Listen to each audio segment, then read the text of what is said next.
नमस्कार साथियों, आप सभी का स्वागत है अपने YouTube चैनल रोज़गार क्लासेस 124 में।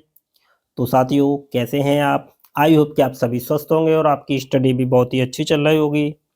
तो जैसा कि आप सभी को पता है कि हम करंट अफेयर्स के जो मोस्ट इम्पोर्टेंट क्वेश्चन हैं, जो रेलवे के पैटर्न पे आधारित हैं, उन्हें देख रहे थे। उसी सीरीज में साथियों आज हमारा रहेगा टेस्ट नंबर 11।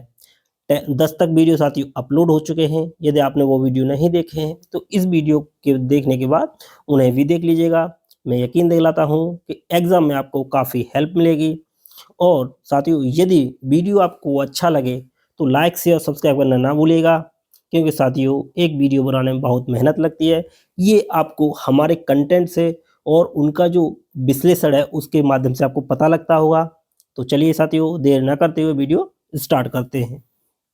और यह एक बात और है साथियों, यह वीडियो केवल ग्रुप डी के लिए नहीं है, जितने भी एग्जाम आने वाले हैं उन सभी के लिए इम्पोर्टेंट है। तो वीडियो को अंत तक जरूर देखें। चलिए स्टार्ट करते हैं। पहला क्वेश्चन है कि महिला क्रिकेट विश्व कप 2025 के लिए अंतर्राष्ट्रीय क्रिकेट परिषद आईसीसी द्वारा शुरू किए गए अभियान का नाम क्या है? तो उस अभियान का नाम, क्वेश्चन यहाँ आ गया साथियों।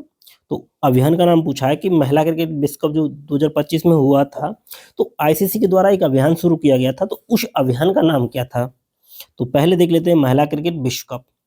तो जो वुमेन क्रिकेट वर्ल्ड कप जो हुआ था साथियों 2025 में, ये कहाँ आयोजित हुआ था? ये हुआ था भारत और श्रीलंका में। इसको जीता किसने? एक मिनट, सॉरी साथियों, जीता किसने था? तो जीता था भारत ने। भारत ने 52 रनों से किसे हराया था? 52 रनों से दक्षिण अफ्रीका को हराया था और अपने नाम यह खिताब किया था। और इस जो भारत की जो महिला क्रिकेट टीम है, उनकी कप्तान कौन थी, पूछा भी जा सकता है। कप्तान कौन थी? तो कप्तान है हरमनप्रीत कौर। और जो अभियान था, उस अभियान का नाम था विल टू विन, यानी डी इसका सही आंसर है, विल टू विन। तो साथियों ये मोस्ट इंपोर्टेंट है कि महिला क्रिकेट विश्व कप 2025 का आयोजन हुआ था भारत और श्रीलंका में। जीता भारत ने और भारत की टीम की जो कप्तान थी वो हरमनप्रीत कौर हैं। और भारत ने किस देश को हराया था? वो दक्षिण अफ्रीका को। कितने रनों के अंतर से हराया था? तो वो 52 रनों से हराया था। एक एक पॉइंट इंपॉर्टेंट है। चलिए नेक्स्ट क्वेश्चन की बात करते हैं। नेक्स्ट क्वेश्चन है कि प्रधानमंत्री नरेंद्र मोदी ने हाल ही में कितनी बड़ी बिल्ली प्रजातियों को बचाने के लिए इंटरनेशनल बिग कैट अलायंस आईवीसीए की शुरुआत की? तो देख लेते हैं साथियों, आईवीसीए इंटरनेशनल बिग कैट अलायंस इसकी फुल फॉर्म है। ये जो लॉन्च किया गया था, इसकी शुरुआत कब हुई थी? तो शुरुआत हुई थी 2023 से। और हेडक्वार्टर कहाँ है? तो हेडक्वार्टर है नई दिल्ली में। और कितनी जो बड़ी बिल्ली की प्रजाति हैं, तो वो हैं 7। तो इस क्वेश्चन का जो आंसर हो जाएगा ऑप्शन सी, 7। अब देख लेते हैं कौन कौन सी हैं। तो कौन कौन सी हैं साथियों? तो वो है बाघ, शेर, जगुआर, तेंदुआ, हिमतेंदुआ, चीता और प्यूमा। तो ये साथियों आईवीसीए में जो प्रजातियों को बचाने के लिए कितनी प्रजातियां? 7 प्रजातियां। तो बाघ, शेर, जगुआर, तेंदुआ, हिमतेंदुआ, चीता, प्यूमा। इंपॉर्टेंट है, ऑप्शन पूछा जा सकता है कि इनमें से कौन शामिल नहीं है, तो इनको अच्छे से नोट कर लीजिएगा। आईवीसीए की शुरुआत 2023 से नई दिल्ली में साथियों हेडक्वार्टर है। तो चलिए साथियों नेक्स्ट क्वेश्चन देखते हैं।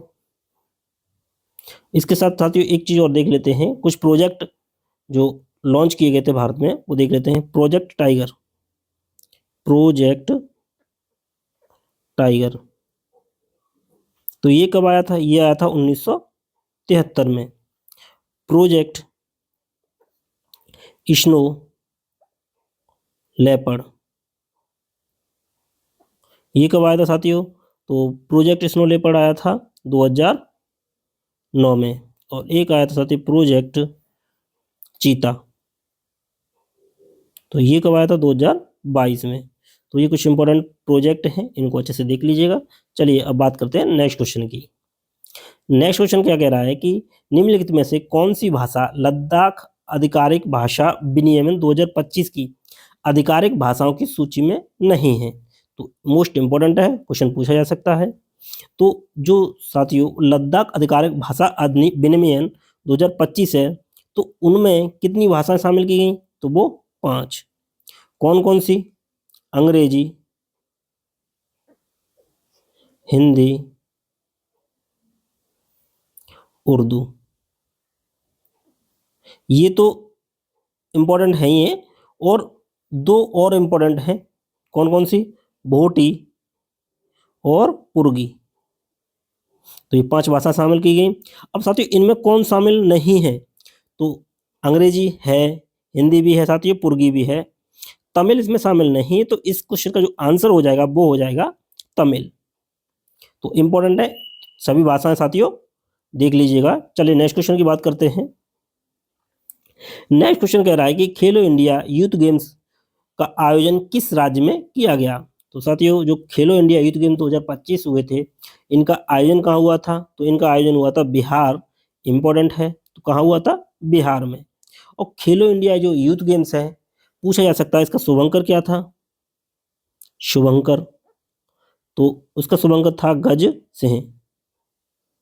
और साथियों ये जीता मतलब सॉरी नंबर 1 पे कौन रहा शीर्ष स्थान पे? नंबर 1 या शीर्ष स्थान कौन रहा? तो वो महाराष्ट्र।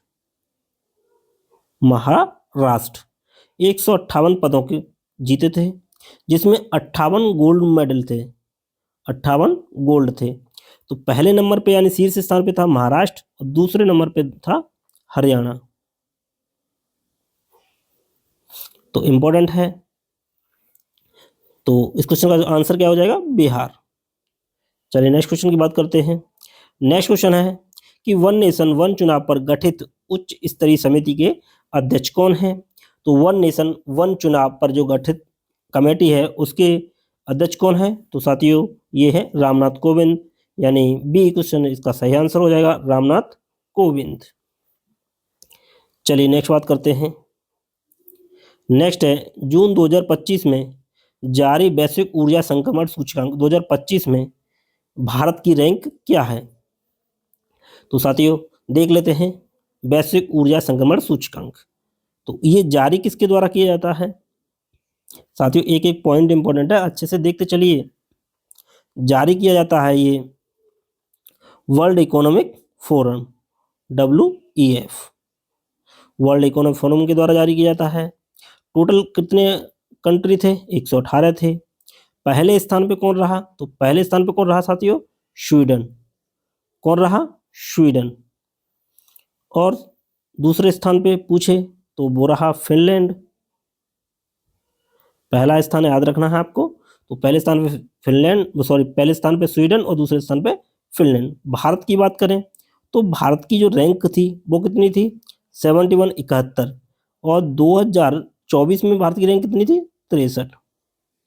तो रैंक में भारत की में गिरावट आई है, जो 2024 में थी 63 और 2025 में हो गया 71 71। तो इस क्वेश्चन का जो आंसर हो जाएगा वो हो जाएगा सी 71। ठीक है, तो जारी करता है world economic forum. Total country थे 118। बात करें अंतिम पायदान पे कौन है, यानी 118 अंतिम 118 पे कौन है? तो वो है कांगो। कौन है? कांगो। चलिए नेक्स्ट क्वेश्चन की बात करते हैं साथियों। हरियाणा सरकार ने, नेक्स्ट क्वेश्चन कह रहा है कि हरियाणा सरकार ने किस वर्ष तक राज्य में पराली जलाने की प्रथा को पूरी तरह समाप्त करने का लक्ष्य निर्धारित किया है? तो कब तक किया है? तो ये किया है 2027 तक। बी इसका सही आंसर है 2027। और साथियों जो 2035 ये क्यों इम्पोर्टेंट है, तो इसरो ना ये स्पेस स्टेशन बनाने का लक्ष्य है, इसका इसरो का 2035 में। तो इस क्वेश्चन का जो आंसर है वो हो जाएगा 2027। चलिए नेक्स्ट क्वेश्चन बात करते हैं। नेक्स्ट क्वेश्चन कह रहा है जून 2025 में औद्योगिक विकास को बढ़ावा देने के लिए किस राज्य सरकार ने औद्योगिक क्रांति पहल शुरू की है। साथियों पहल शुरू की है, तो ये की है पंजाब, किस नाम से, पंजाब उद्योग क्रांति के नाम से। तो पंजाब उद्योग क्रांति के नाम से पहल शुरू की है, तो किसने किया, पंजाब ने की होगी। तो ए इसका सही आंसर है, पंजाब सरकार ने। चलिए नेक्स्ट क्वेश्चन की बात करते हैं। नेक्स्ट है कि बक्सी कप 2025 का विजेता कौन है। तो बक्सी कप 2025 का विजेता कौन है, तो वो है साथियों इंडियन नेवल अकेडमी, यानी भारतीय नौसेना अकादमी। ए इसका सही आंसर हो जाएगा, इंपॉर्टेंट है। कौन, भारतीय नौसेना अकादमी, बक्सी कप। चलिए नेक्स्ट क्वेश्चन बात करते हैं। नेक्स्ट क्वेश्चन है कि आईआईटी मद्रास में शुरू किए गए भारतीय सेना के अनुसंधान केंद्र का नाम क्या है। तो आईआईटी मद्रास में शुरू किए गए भारतीय सेना के अनुसंधान केंद्र का नाम क्या है साथियों, तो ये है अग्निशोध। ए आंसर इसका सही होगा, अग्निशोध। तो इम्पोर्टेंट है ये क्वेश्चन। तो साथियों ये कुछ इम्पोर्टेंट क्वेश्चन थे जो एग्जाम में पूछे जा सकते हैं। तो एक एक पॉइंट आप अच्छे से नोट कर लीजिएगा और साथ ही अपने दोस्तों के साथ भी शेयर कीजिए ताकि इस वीडियो के माध्यम से उन्हें भी हेल्प मिलेगी। तो साथियों इसी के साथ यह वीडियो यहीं समाप्त करते हैं। वीडियो को लाइक शेयर और सब्सक्राइब करना ना भूलिएगा। Thanks for watching.